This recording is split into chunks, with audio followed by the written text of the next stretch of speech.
Hello everyone. අද මම පොඩ්ඩක් කතා කරන්න බලාපොරොත්තු වෙනවා IELTS exam එක කරන්න බලාපොරොත්තු ඉන්න ඔයාට මේ speaking part එකේදී නැතුවම බැරි දෙයක් ගැන. ඒ තමයි fillers. මේක සමහර විට ඔයා කලින් අහලා තියෙන්නත් ඇති, සමහර විට මේ අහන first time වෙන්නත් පුළුවන්. ඒතකොට මොනවද fillers කියලා කියන්නේ? speaking වලදී අනිවාර්යයෙන්ම අපි දැනගන්න ඕන වැදගත් දෙයක් fillers කියන්නේ. ඇත්තටම ඔයාලා දන්නවා අපේ ස්ටුඩන්ට්ස්ලා ස්පීකිං වල ප්‍රශ්න අහුවට පස්සේ වගේ ටිකක් හෙසිටේට් වෙනවා. එතකොට හෙසිටේෂන් එක පෙන්නනවා වගේ වචන වලින්. ඒ වගේම තමයි ගොඩක් අය හැම සෙන්ටෙන්ස් එකකදීම right you know සෙන්ටෙන්ස් එකක් කියලා ඉවර වුණාට පස්සේ you know කියලා කියන්න පුරුදු වෙලා ඉන්නවා. තවත් එකක් තමයි like කියන වචනේ repeatedly පාවිච්චි වෙනවා. ඒ වගේම තමයි actually ඔන්න ඔය වගේ වචන ඇත්තටම සුදුසු නැහැ අපි higher score එකක් බලාපොරොත්තු වෙමින් ඉන්නවා නම්. මොකද ඒවා naturally අපේ English language එක ටිකක් අඩු මට්ටමක තියෙනවා කියලා පෙන්නන fillers ටික. ඒවා අපි පුළුවන් තරම් avoid කරන්න ඕනේ. ඉතින් අපි කොහොමද හොඳ fillers පාවිච්චි කරන්නේ? ඉතින් fillers කියන දේවල් එක එක අවස්ථාවෙන් අවස්ථාවට අපිට අපේ තියෙන අවශ්‍යතාවය අනුව අපි පාවිච්චි කරන fillers වෙනස්.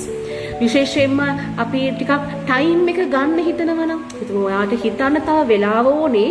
ඉතින් ඔයා වෙලාව ගන්න තමයි අපි මේ මොන හරි වචනයක් පාවිච්චි කරන්නේ ෆිලර් එකක් දාන්නේ. ඉතින් අපි let me think.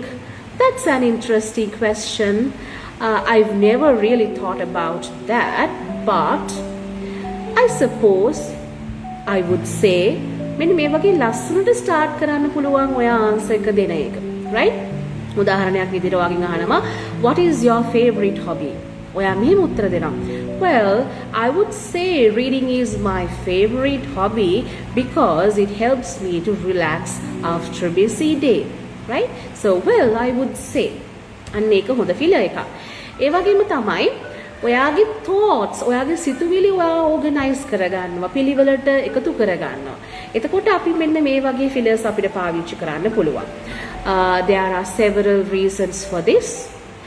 The first thing that comes to my mind is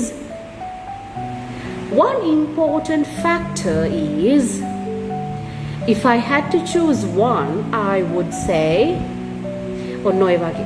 ඒ වගේම ඔයාගේ අදහස, ඔයාගේ ඔපිනියන් එක දෙන්න ඔයාට පාවිච්චි කරන්න පුළුවන් මෙන්න මේ විදිහට. Personally, I believe that from my perspective, in my view, right. ඒ වගේම මොනවා හරි examples එකතු කරන්න ඕන නම් අපි කියනවා for example, to give you an example, a good example of this would be ඔන්න ඔය වගේ. ඒ වගේම ඔයා මොනවා හරි ගැන හරියටම sure නැත්නම් ඔයාට කියන්න පුළුවන් I'm not entirely sure but I think. එහෙම නැත්නම් it's difficult to say but perhaps, right. මෙන්න මේ වගේ fillers ඔයාට ගොඩක් ප්‍රයෝජනවත් වෙනවා ඔයාගේ speaking score එක වැඩි කරගන්න. ඉතින් තවත් දේවල් කියලා දෙන්න බලාපොරොත්තු වෙන්න ආයෙත් හම්බ වෙමු.